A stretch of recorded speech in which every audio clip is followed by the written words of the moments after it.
So hello guys, namaskar.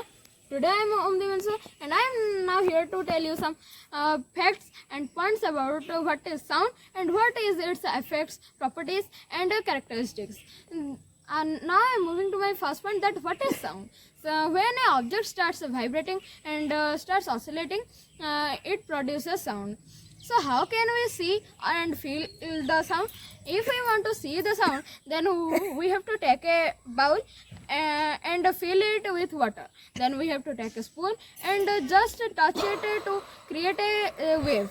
If the wave is created, that is the vibration or the sound.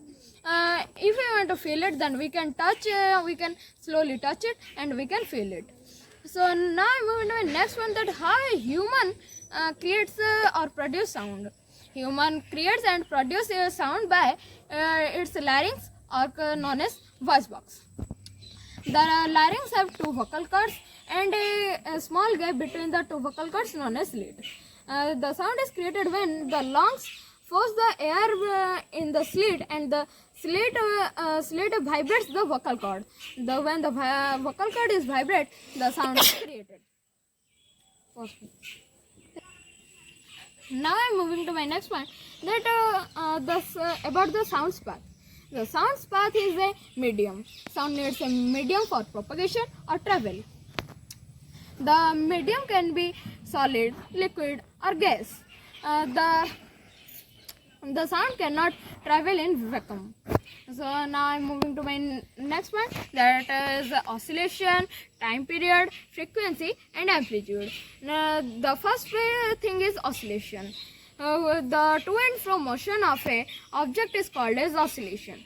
Now I am moving to the next point, that is time period.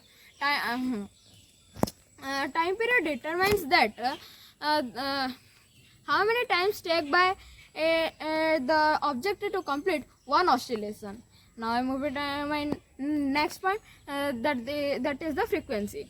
Frequency determines that the object can do how many oscillations per second. The frequency is measured by Hertz or abbreviated by Hg. Now I am moving to the next one, that what are the properties of the sound.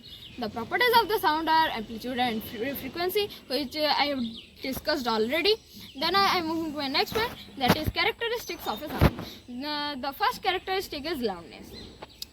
Loudness determines and differentiate between the loud and the faint sounds. The loudness is measured by decibel or known as dB.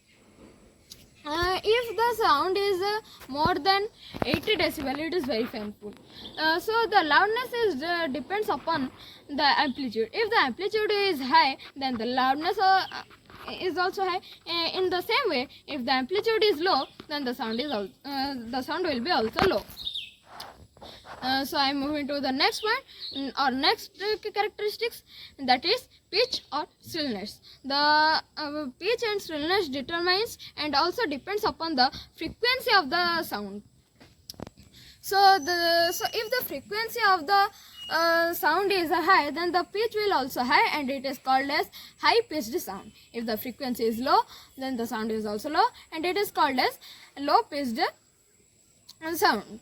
Generally boys have some deep pitched sound and the girls have some high pitched sound.